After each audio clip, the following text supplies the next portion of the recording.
Welcome back, everybody, to a new episode of Podcast on the Brink. Recording this on Wednesday afternoon, January 19th, ahead of Indiana's matchup against Purdue on Thursday night, and then also Indiana hosting Michigan this Sunday on CBS, nationally televised game.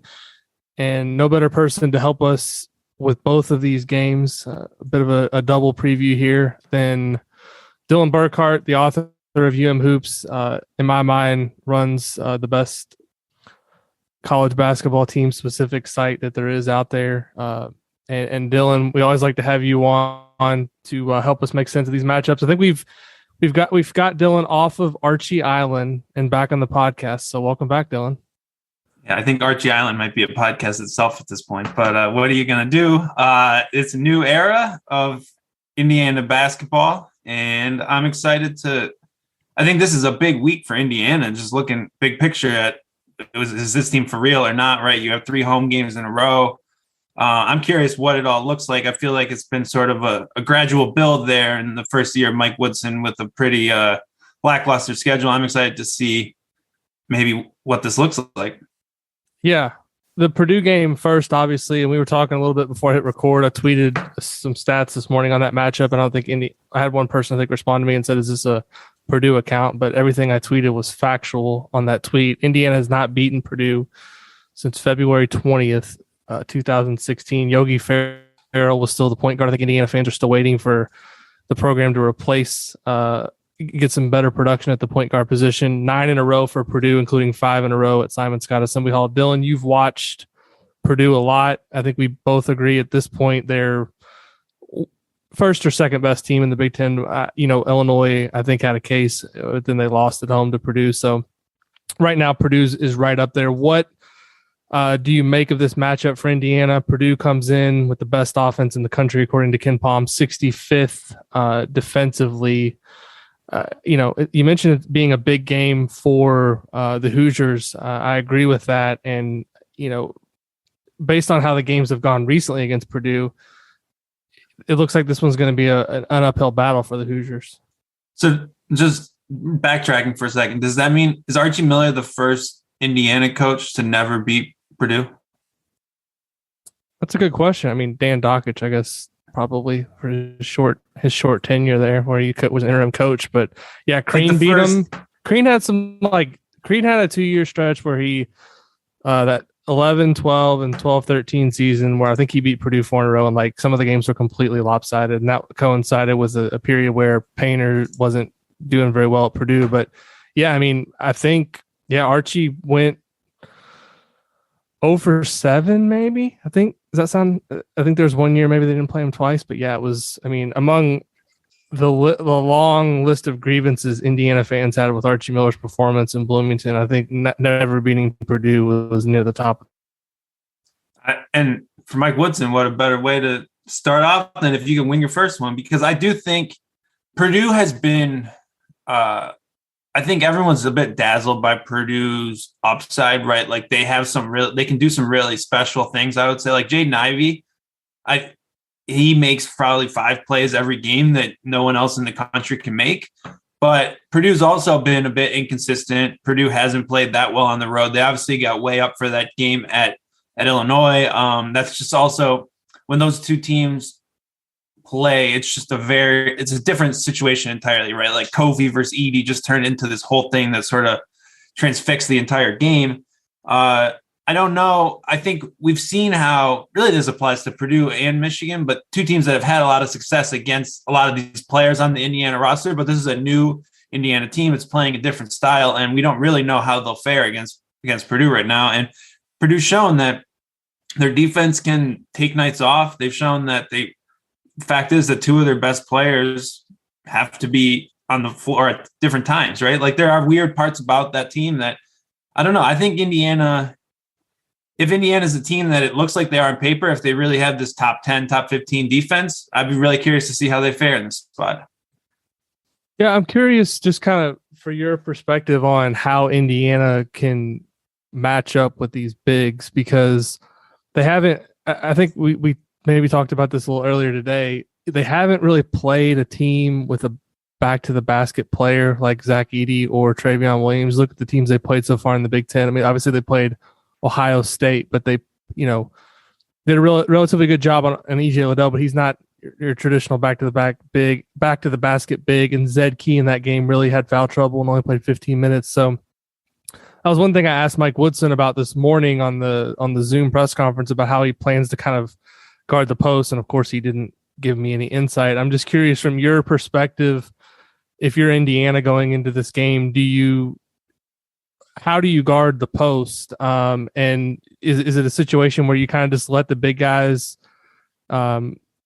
take their shots on the inside and hope that they miss enough and not give up threes in the process, or how do you strategically go about guarding the post when for Indiana this is really the first time they've gone against one of the elite front courts in the league? Yeah, and so many teams when you're trying to match up with one big, it's one big, right? You're not dealing with two completely different guys who are both in their minutes as good as it really gets, right? So I think that you have to change your defensive game plan based on who's on the floor. Zach Edey's a guy who, if he catches the ball, you're basically done, right? Like if you can't prevent him from getting the ball on the block, he's just going to drop step and finish over you, right? You're not going to just say, okay, Trace Jackson Davis, play behind Zach Edey and stop. And you're giving up a half foot, right? It's just not going to happen. He's shooting 71% on twos. Like that's not what you do. So I've always looked at Edey as a guy, like you can control whether Purdue can play Zach Edey, right? You need to make Zach Edey work on the other end of the court so that Matt Painter says, all right, I need to put Travion Williams in the game. And I think Indiana has the pieces to do that, right? Like Trace Jackson Davis is as mobile as it really gets for a big guy, right? He can stretch Edey out, drive on him, do things like that. He's not a stretch big in the sense that he's going to make jump shots, but his quickness, that's something that you really have to leverage, I would say. And then I think Travion Williams might be a little more of a natural matchup where, okay, Trace Jackson Davis, guard Williams one-on-one, let him get his twos, force contested twos. He will miss some of those. He also will make some really tough ones and stay home everywhere else because there's just elite shooting all around him. And Travion Williams is one of the best passers in the league, not just one of the best passing big men in the league. Like he's an elite passer. He'll throw that ball everywhere. So you have to stay home when he's on the court. Edey, I think you sell out to try to front the post, and I think you do collapse on him because he's much more of a black hole once he catches it, and you can try to maybe bring some extra attention there. Who else on Purdue's roster do you kind of feel like is an X factor? Obviously, Sasha Stefanovic is a great three-point shooter, but you look at the rest of the roster, there's a lot of good role players, but is this just about trying to contain Edey, Williams, and Ivy as best you can and then hope the other guys don't go off? Or like what's the formula for Indiana to be able to pull this off? I mean, I think one thing, those big guys are going to get theirs to some extent. But I think defensively for Indiana, you bring up a really good point with Williams. Not double teaming him is probably the right play because of how good of a passer he is. And then on the other end of the court, the one thing I think two things I think Indiana's gonna have to do really well. One is take care of the ball, which is a given. I mean, they have had moments this season where they've been really good with that, and they've had other moments recently where they've really regressed with it. Most notably, the games against Iowa and Nebraska down the stretch, they just couldn't take care of the ball on the road. And the other thing is they're gonna have to make some threes because, I don't think you're gonna just be able to dump the ball down low to Trace Jackson Davis like you typically do and play through him at all times and hope that he scores. I think he's going to have to be able to pass out of the post and hope that Parker Stewart, Miller Kopp, whoever else is in the game makes some threes. Yeah, so Purdue's an interesting roster construction, right? Because you have the dominant post player all the time, but they do, like, the other guys around him might look like role players, but they put so much pressure on you, I would say, to take away the non-negotiables, right? Like you have to sell out to prevent those post touches, and you have to sell out to stop Jaden Ivey from getting downhill in transition and getting to the basket, right? So you start there, and you're spending your whole game plan trying to do that, and then everyone else that might catch the ball, if you fall asleep and help or whatever else, they're an elite three-point shooter. I mean, this team shoots 40.3% from three It's the 5th best 3-point shooting team in the country. Like, and it's almost impossible to keep them from getting those open looks based on the pressure that the bigs and Jaden Ivey can put on the rim, right? Like, those guys are all just elite at creating shots right at the rim and making them. So I think you can do everything right. And then, like you saw in that Illinois game, Sasa Stefanovic bangs in 8 threes, and all of a sudden you lost the game, right? And Illinois is one of the best teams in the country at preventing catch and shoot threes, and he's still got a bunch of clean looks in that game. On the other end, though, I think you hit the nail on the head with the 3-point shooting. Purdue's weakness is giving up a lot of threes. They're 308th in defensive 3-point rate. So teams shoot over 40% of their shots from 3 against them. You have to make those shots to beat them, I would say, right? Like, you're not going to stop them. You just need to kind of win a shootout and make enough threes. You're going to get open ones against this defense just based on how they play. That's not always been a strength for this Indiana team, though. So that's probably the big, I guess, red flag when you're breaking down the matchup. Because Indiana I think has the tools to be a really stout interior defense in this game and at least make it hard for Purdue. But the question is, can you keep up with the number 1 offense in the country? Our friends at Homefield produce the world's most comfortable premium licensed collegiate apparel out of their headquarters in Indianapolis. Run by IU grads, Homefield studies Indiana's history to come up with the most unique apparel designs available for Hoosier fans anywhere. Our current favorites at Podcast on the Brink are the 1987 National Champs t-shirt commemorating IU's last national championship and the vintage 1965 Indiana University Bison t-shirt. And it's not just Indiana apparel available at Homefield. They're constantly adding new schools to the over 120 currently available at homefieldapparel.com. Podcast on the Brink listeners can save 15% off of your first purchase by using code BRINK15 during checkout at homefieldapparel.com. Yeah, I mean, and the other thing is, as much as we say, like, look at their defense, 65th, or I think I said 65th in Ken Palm. If you look at it in Big Ten play, it's not. It's pretty good. I mean, they're 5th right now in points per possession allowed against Big Ten opponents. The other thing they do really well is they don't give up any offensive rebounds hardly. I mean, they're an elite defensive rebounding team, and a lot of that's because I think Edey and Williams both rank in the top 2 or 3, I think, in defensive rebounding percentage in Big Ten play. So there's just not going to be a lot of second chance opportunities. So if Indiana's not hitting threes and they're not getting second chance points, it's a tough road for them to be able to keep up with Purdue offensively, because like you said, Purdue's going to get theirs to some extent. Yeah, I think it comes down to, I think there are vulnerabilities defensively. Like you say, like you can say the numbers are pretty good in the Big Ten, but like when they've lost, it's usually been the other team gets really hot from 3. Like Rutgers made 40% of their threes. That was a huge difference in the game. You have to figure out a way to make them, I think, like, I don't think there are matchups that can make both of their big guys struggle. And I think you have to find some way to make them struggle defensively, because like there's just too much offensive firepower to really keep up if you're trying to go basket for basket with them. For sure.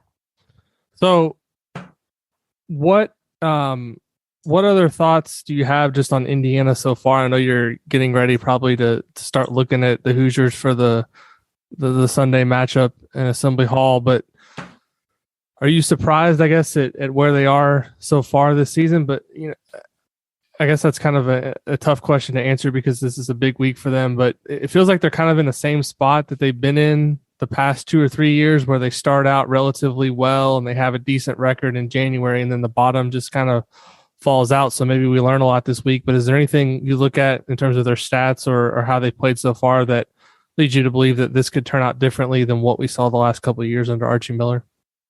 I mean, I think that Indiana's kind of had the foundation of a good defensive team the last few years, at least to a point. And then, like you say, the bottom kind of fell out.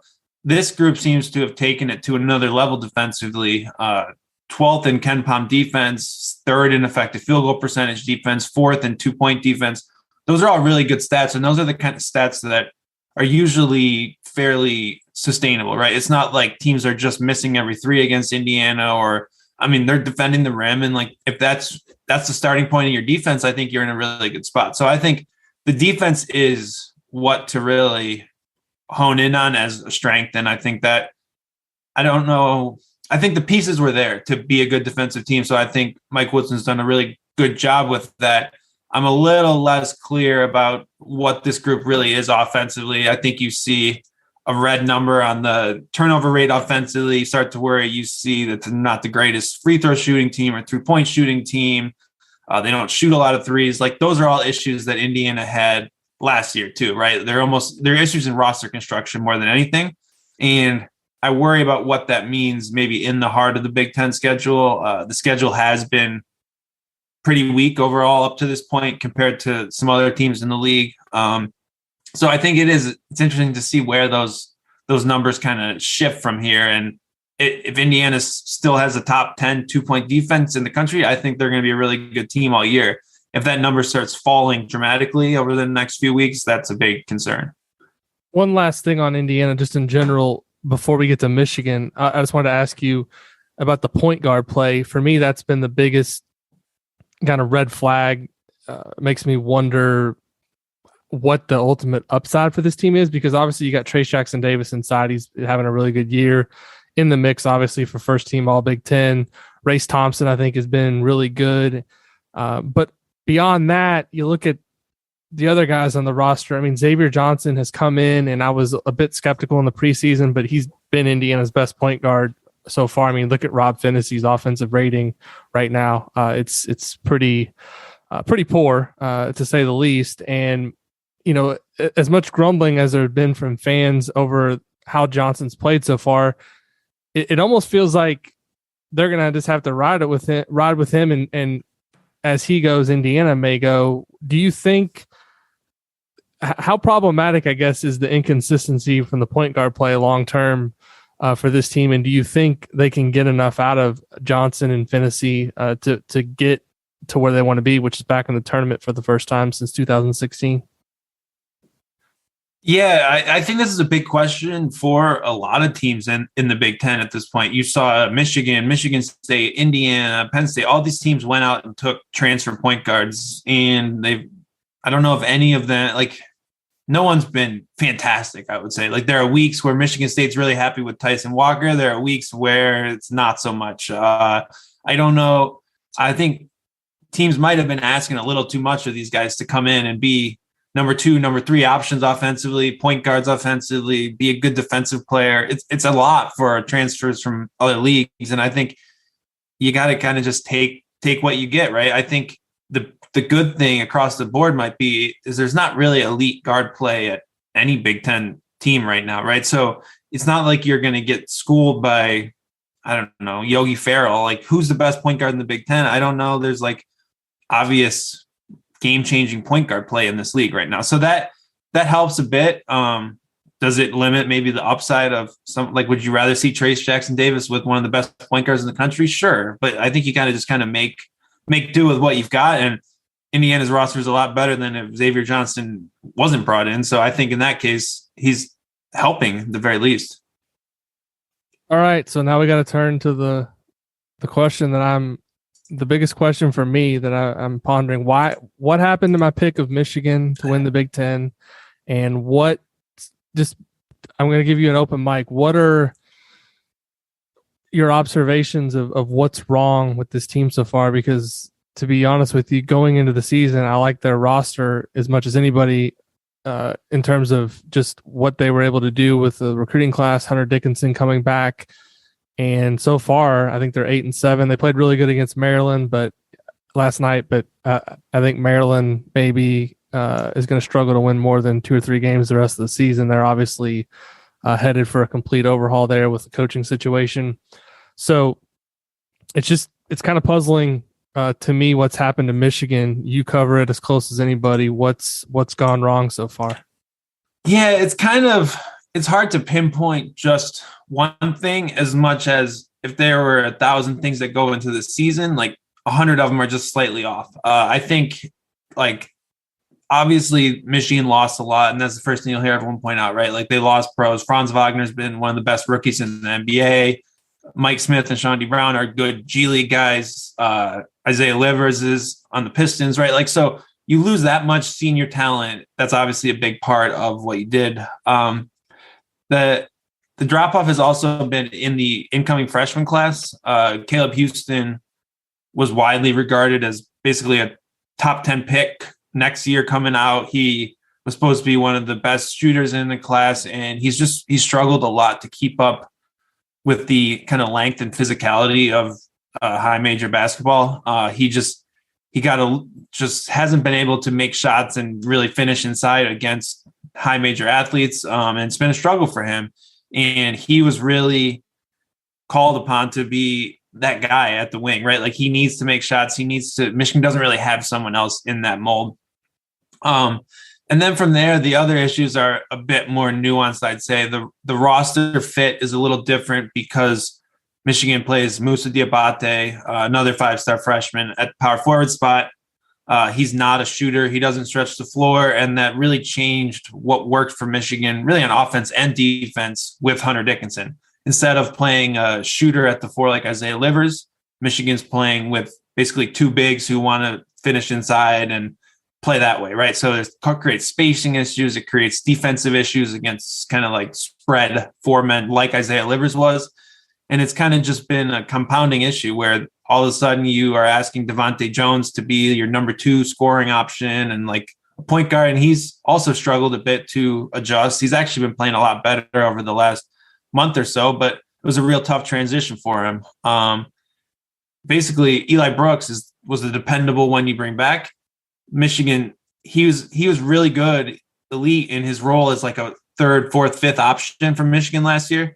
Now he needs to be Michigan's best perimeter defender. He needs to be Michigan's best perimeter shooter. He needs to play point guard sometimes. So basically everyone's just been thrown out of their roles slightly where they could be most effective. And the results just haven't been there. And you add in Michigan's played a top 10 schedule. They've only played 7 home games this year. So it's just sort of a team that was thrown into the fire, I think, before they were really ready. Thought they were really good in the offseason, started believing they were really good. Hunter Dickinson, I think, came into this year sort of thinking it was going to be his last year, thinking he was going to be just kind of walk to 20 and 10 every night, essentially. And he struggled a bit early. He's been also a lot better lately. So it's just been kind of a mix of all that thrown onto the table at once and now trying to figure out how to get the season back on track. Yeah, and it doesn't, I mean, you look at Hunter's numbers, like he hasn't really regressed in any meaningful way. I mean, you look at his offensive rating on Ken Palm, it's up. He's, his usage is actually a little bit down. Looking at that, his 2-point field goal percentage is pretty good so far in Big Ten play. It's been excellent, 68%. I feel like maybe he's being overlooked a little bit in terms of, I don't necessarily think he's in the mix right now in terms of first team All Big Ten. And a lot of us, I think in the preseason had him like top 2 or 3 player. What have you seen out of, is he better this year? And I guess maybe what's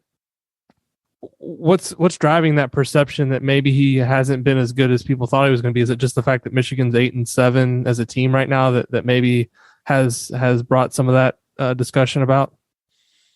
Yeah, it's a combination of things. He had some really bad games in big spots early this year. He got completely outplayed against Arizona and Vegas. He pretty much bottomed out at North Carolina, where he played poorly, picked up some dumb fouls, and was just really bad.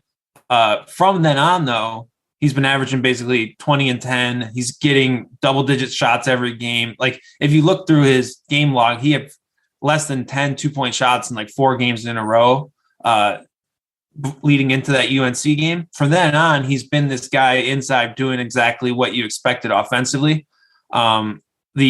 I do think there's been a bit of regression defensively. And I don't know if that's entirely attributable to him as much as the defenders around him aren't as good. You're going from Franz Wagner to Caleb Houston. That's a massive drop off. I think Franz was the best defensive player in the league last year. But Michigan, it's sort of lost in some of the results and him missing a game with COVID. But Michigan's really figured out how to get him back on track over the last month. And he's been that dominant offensive player that everyone would have expected coming into the year. So like there are signs that Michigan offensively is starting to figure out how to put the pieces together. I think the defense is a much bigger concern, and that was a area of the court that I expected this team to be really, really good. Well, what's wrong with the defense right now? They're 12th in Big Ten play so far in 2-point field goal percentage allowed, almost 54%. Not blocking a lot of shots either. You would think with, I don't know what Diabate was considered coming into school in terms of being a shot blocking guy, but I just know that he's 6'11", and people were talking about him being a potential lottery pick. So I figure there was at least some discussion of his athleticism or defensive ability. What is this? Is this more of the guards and the drop off from Franz and Mike Smith and Livers being gone in the perimeter? Is it the guards not being able to kind of set the tone defensively, and then that's kind of trickling over into the post, or what do you kind of see as the main issues right now and vulnerabilities with Michigan defensively? Yeah, it starts with the perimeter players, like you say. Like Michigan has some defensive downgrades one-on-one. Like Mike Smith wasn't great defensively, but Devontae Jones hasn't been an upgrade. Caleb Houston has really struggled. He's not really a great athlete in that spot. And Michigan, he's really the only like 6'6" and up wing that Michigan has, right? So they have a really hard time guarding big scorers on the wing, right? Guys who can slash and get downhill, and that's been an issue. And then it's just the simple fact of having two freshmen in your starting lineup makes it hard to play defense without making mistakes. And early in the year, Michigan made a ton of mistakes. Been ironing some of those out, but playing Diabate at the 4 going into the year, I expected to make Michigan better defensively in a way, right? He's long, he's athletic, he can be disruptive. He played mostly center in high school, and he hasn't played basketball that long. And it's some of his instincts on that side of the ball, especially having to guard 4s. And guarding 4s in the Big Ten means guarding guys like Jamison Battle or Ron Harper Jr., like pretty perimeter-oriented players. So he's struggled in some of those matchups. And like you say, he hasn't been that impact defender around the rim that a lot of people expected him to be. His strength is much more his lateral mobility and his ability to kind of switch out.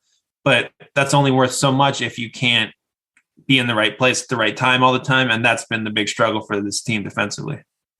What's the status of Brandon Johns right now? It seems a little bit murky. He didn't, if I'm not mistaken, he didn't go to the Illinois game. Is that right? And he's missed the last 3. Is he coming back anytime soon, or what's kind of the deal there? It seems like it may not be an injury, but something. Brandon Johns missed the Rutgers game with COVID. That was January 4th. Okay. And then Michigan had 2 games postponed with COVID after Hunter Dickinson tested positive with COVID.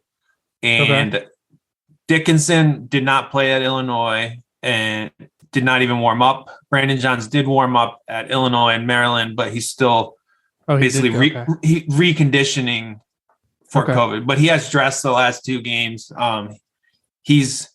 I don't think there's really a rush to get him back into the rotation given some of his struggles this year, but he is on that reconditioning course trying to get cleared to play. It is a COVID thing, though, and it's just a matter of time, I would think, until he's cleared.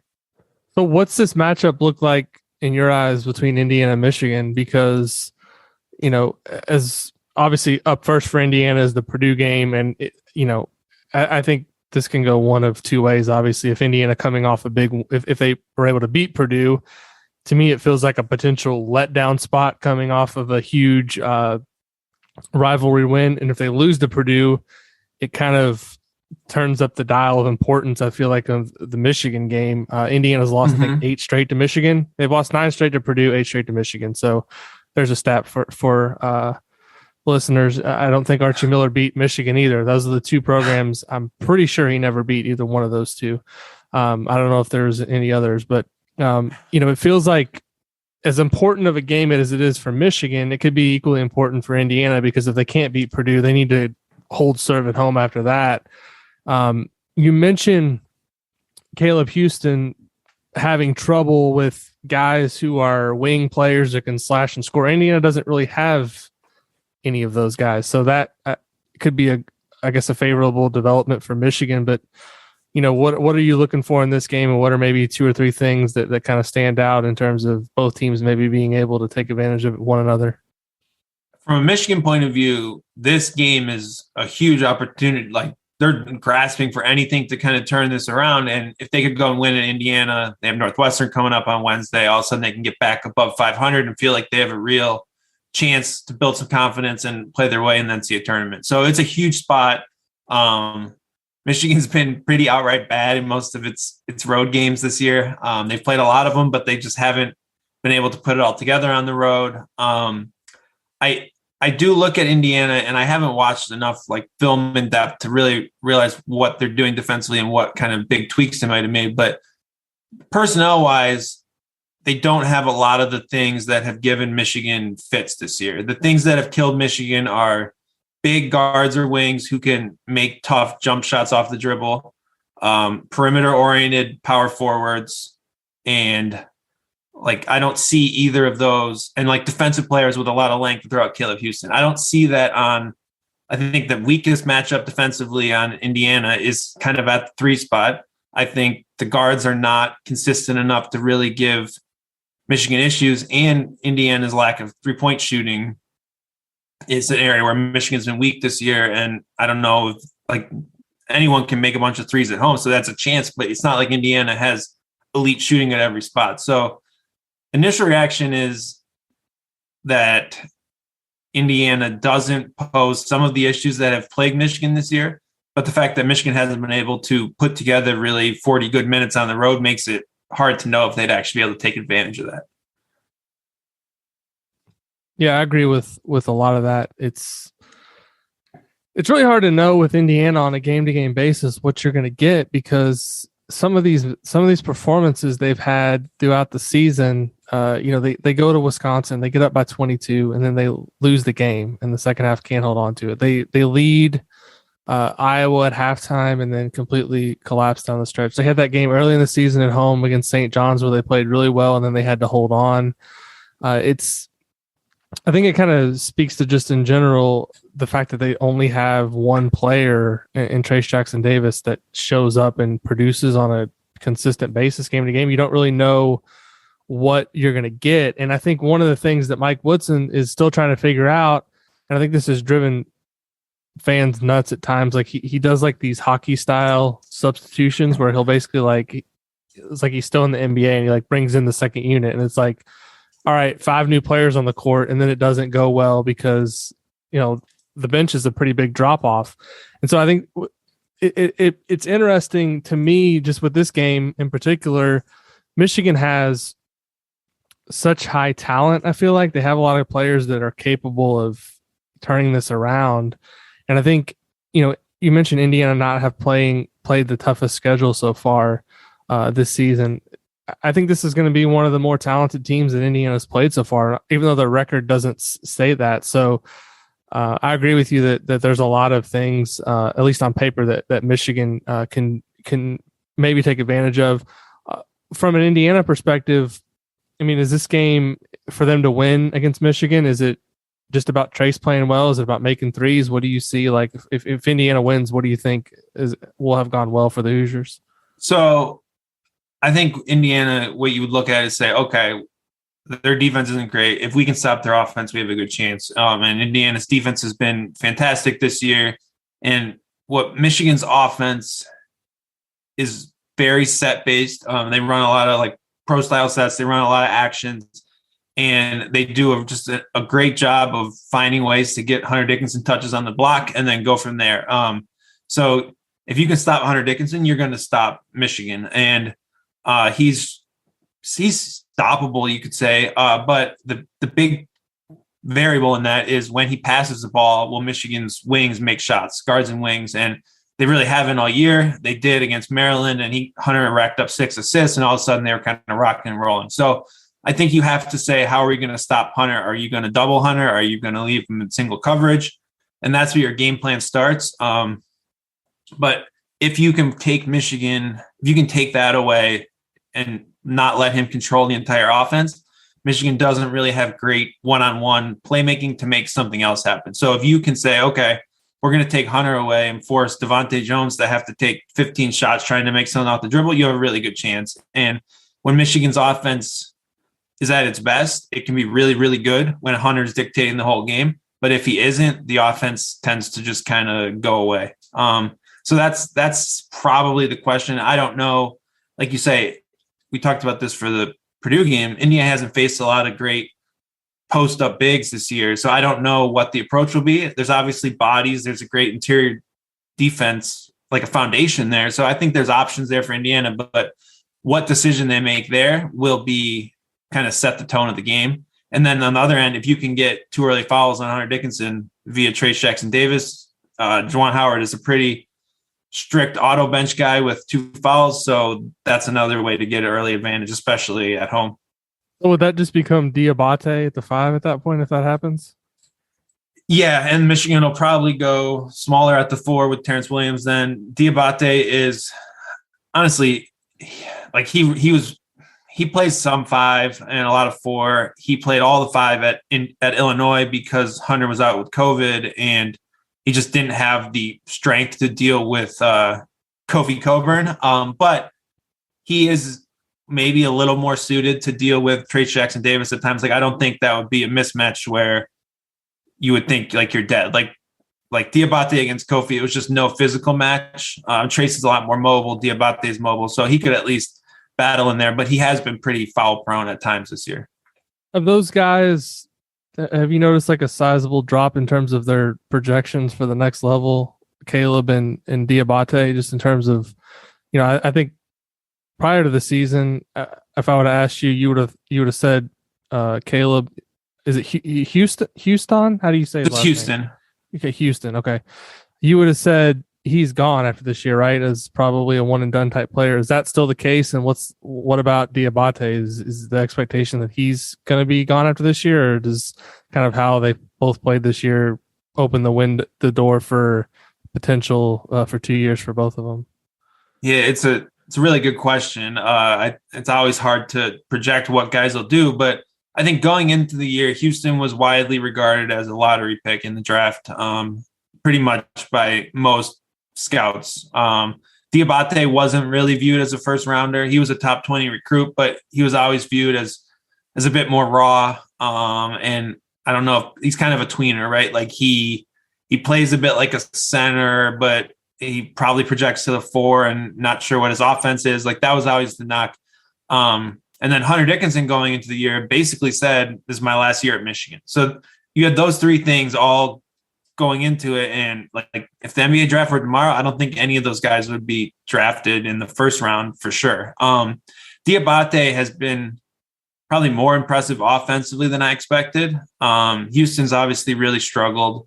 And then Dickinson, I mean, he's playing a lot better, but I don't know if this year really moves the needle on, he's going to be a draft pick, because he wasn't going to be a draft pick. So I think some of that pressure has definitely worn on guys at times, and you can kind of see some of that, and that's a tough situation to deal with. But what happens next year, I don't know. Michigan's entire roster is basically up in the air based on what you could have. I think there's all sorts of possibilities those guys come back, but there's also a chance that you still go pro. Like you don't know how that'll play out. It's not a good business to try to predict. It'll be really interesting though, because Michigan's roster could go in so many different directions. Like if Houston comes back, I think despite a lot of his struggles, you would say, well, he's probably going to be a really good sophomore.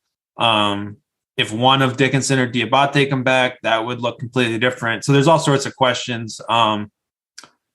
But yeah, it's just tough to say right now. Their stock has obviously slipped, but that's just a product of the season.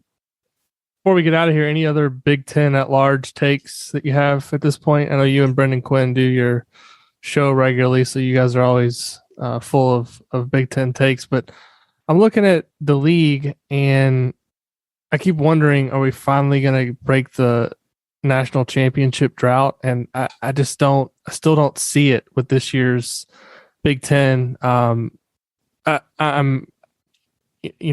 Purdue is a team, I think, that a lot of people were talking about early in the season having that potential, but if the defense doesn't get better than 65th in the country. I have a hard time seeing it. Illinois, I like them a lot, but Curbelo has been out for so long. Now he's back, and he was just maddening to watch early in the season, some of the stuff he was doing, and it's hard to trust him for a long run. Wisconsin's been a team that has surprised a lot of people, and thank goodness we put Johnny Davis on our list, top 25. We snuck him in there at 25th. Not high enough, my friend. Well, he's the National Player of the Year front runner right now, but at least we had him 25th. But I mean, what do you just kind of make of the Big Ten right now? It feels a little bit down to me than what it's been the last couple of years, and I'm not sure this is the year that the drought's finally going to end. Yeah, I think I picked Illinois in the preseason to win the league, and they're still my favorite team in the league. I also think them getting upset last year, I think actually kind of bodes well for them to make a deep run in the NCAA tournament. I think a little bit about like Michigan in 2013, where they got upset in the first round the previous year and then got some new pieces in and then made a deep run. I'm not crazy about that team, but they're great defensively. They have Kofi Coburn. They are hungry. Like, I like them to make a run in the tournament. Do I think that I would pick them to win the whole thing though? No, I like a lot of other teams better. I picked them to win it last year, and that turned out poorly for my bracket. My bracket was done after the round of 32. Wisconsin is a like complete sell for me as far as national contention. They're 240th in effective field goal percentage, with Johnny Davis having a Player of the Year type season. I think they're good. I'm curious. They have played a really tough Big Ten schedule and are 6-1. Like, they have really good wins, but I just don't trust that offense to really go far enough to make a deep run in the NCAA tournament. They don't have a point. I mean, they don't have a point. They don't really have a point guard. I mean, they have somebody that plays point guard, but not anybody that produces at a meaningful clip. Yeah, I'm just not sure Brad Davis and Tyler Wall and Stephen Krall are enough supporting cast. I mean, they'll make the tournament, but they're not a team you're going to pick to make a run. Yeah, right? And they're going to be in the Big Ten race because I think they have a recipe that really can win games. But I think it's a team that sort of just gets to the Sweet 16 and runs into a team that's just a lot more talented, right? Like, I love Johnny Davis, but he's liable to have a bad game at any point. Purdue's the one, right? Like, you need to have something special and like elite to make a deep run, and they have the best offense in the country. I feel like Painter has to get to the Final Four at some point here. I still feel like they're kind of the sort of team that's prone to get upset, though, in a way. I don't know. Exactly. I mean, any team that can lose to Rutgers on the road, and I'm not saying that that's like a terrible loss, but at that point of the season, Rutgers was playing horribly. I mean, they've rebounded recently, and they're kind of respectable now. They're up to, I think, 93rd in KenPom, and they're 4-2 in the Big Ten. But look at some of the early season losses they took, and Purdue lost to them. So I just struggle with a team that's 65th in defense right now. I just struggle to picture them piecing together not 6 wins. I mean, 4 straight wins to get to the Final Four with a defense like that. It's going to be hard to do because you're going to have to play some really good teams. Yeah, I see them getting knocked out by a spread ball screen team that shoots a bunch of threes and just gets hot, and then Sasha Stefanovic goes 2 of 10, and that's that. But I also feel like it almost has to be the year for them, but I still don't like them to win it. So I don't see a Big Ten team winning it all. It's interesting, though, because I feel like there's almost more draft talent in the Big Ten this year than maybe we've had in other years. I just don't know if it's all concentrated enough to have like some super team, right? But it's not the draft talent too. Is like, it's weird. It's not like a bunch of 5-star guys either, really, that are like surefire coming into college. I mean, no, Keegan Murray and Johnny Davis weren't guys that we were talking about. Wow, those guys are really gonna take over the Big Ten when they got here. They've been developed over a period of time. Like, what do you make of like teams like Iowa and Minnesota, Rutgers, in terms of like just having a chance to make the tournament? I think Rutgers lost a bunch of games early. Their uphill battle there. Like Iowa this is just classic Iowa, right? Third in offense, 158th in defense. Doesn't matter who they have, whatever, they're going to get buckets like nobody's business, and they're going to give you buckets on the other end. I think the Big Ten is just the middle of the Big Ten is just so thick as far as like, there's no easy games other than, I guess, Maryland and Nebraska at this point. But like teams like Minnesota and Northwestern, who aren't even that good, are going to give you a game. They're going to really test you. Minnesota won at Michigan, Northwestern won at Michigan State, Penn State's decent. So I think that's a big risk for some of these teams in the middle of the league. Like, you got to bring it in those games, because all of a sudden everyone's going to be 7 wins, 8 wins, and out of the tournament. Everyone's going to knock each other out. So I think it's going to be a bloodbath in there. And I don't think we have separation between those teams yet, but like, it's just that 25 to 60, 70 range, and KenPom is just going to have a bunch of Big Ten teams. Yeah, I agree.